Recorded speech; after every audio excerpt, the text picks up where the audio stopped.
Hey, it is Tangible Tip Tuesday. Welcome to the day. It's going to be a great one. I had actually a really fantastic day yesterday.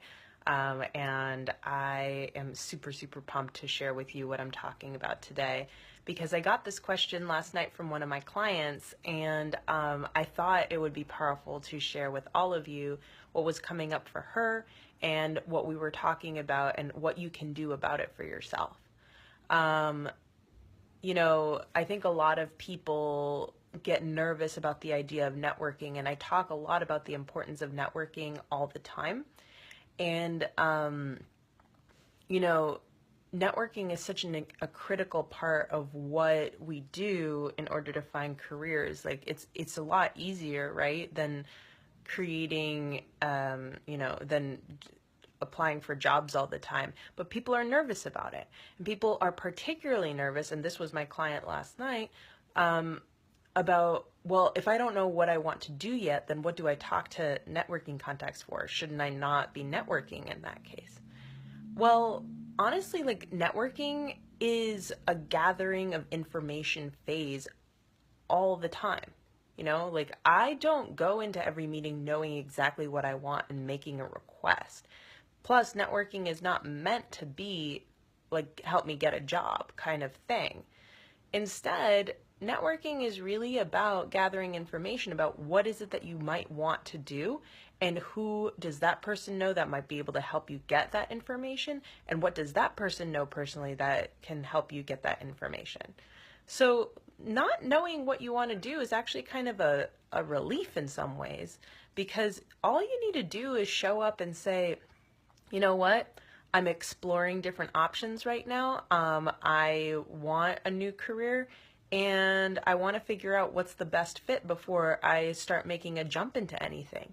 And people hear that and they're like, "Oh, that's really cool. Like it's good for you that you are working to gather information rather than, you know, just jumping into like something because it sounds like it's the right fit because of your background." When you gather information, you're getting clear on what's available and what's an opportunity for you. But people often do think that because they say, "I don't really know what I want to do," that looks bad on you. It doesn't look bad. Most people don't know what they want to do. Like if you ask 3 or 4 of your closest friends, what do they want to do when they grow up? I promise you they're going to say, I have no idea. Like, because let's be real, the future is quite uncertain, and we don't handle that uncertainty very well as individuals, but it's actually really helpful for people to hear that you're not certain.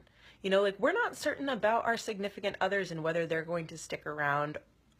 We don't know if we're going to want to be in this job for the rest of our lives. We don't know if our friends are going to move away or we're going to choose to move somewhere else. Like, those are just some questions, but we just don't, there's a lot that we do not know, and we don't know what we don't know. And that's okay. So, not knowing what you want to do next in your career is totally okay too. In fact, you're being proactive by going out there and saying that you want to network and see what other people are doing and just get excited about what they're up to and say, "Hey, I'd like to hear what you really liked and what you really didn't like in your previous job or in your current job," because it's helping you gather information about, is this a fit for you? Is it not? What is it that is a fit? What is it that's not a fit? All of that is super powerful for you in your information gathering phase. So, you know, choose what you want to really be doing based on the interviews and the networking that you do, rather than saying that you must choose ahead of time before you do anything. It's the idea of being prepared, right? This is what I often hear from women in particular, like when I go to panel events and stuff. There's a lot of discussion among women that they have to be like 100% prepared in order to do something, or like they have to fit 100% of the job posting in order to apply for the job. Whereas I believe the statistic is that if out of 10 things men meet 3 of the major criteria, they apply for the job, they go for it. There's a major difference there, right? we don't need to be as prepared as we think we do. Like, and coaches are kind of like this too. I've heard a lot of coaches who are like, well, I need to get my website done and I need to have business cards and I have to do this and I have to do that before I ever get my first client. You don't need all that in order to get your first client. That's what all my coaches, all my business coaches have said. It's not about that. It's about being there and being present and having a package available to somebody. And that's exactly what I did when I started my coaching business. Now I have a website, but when I started, I didn't have a website.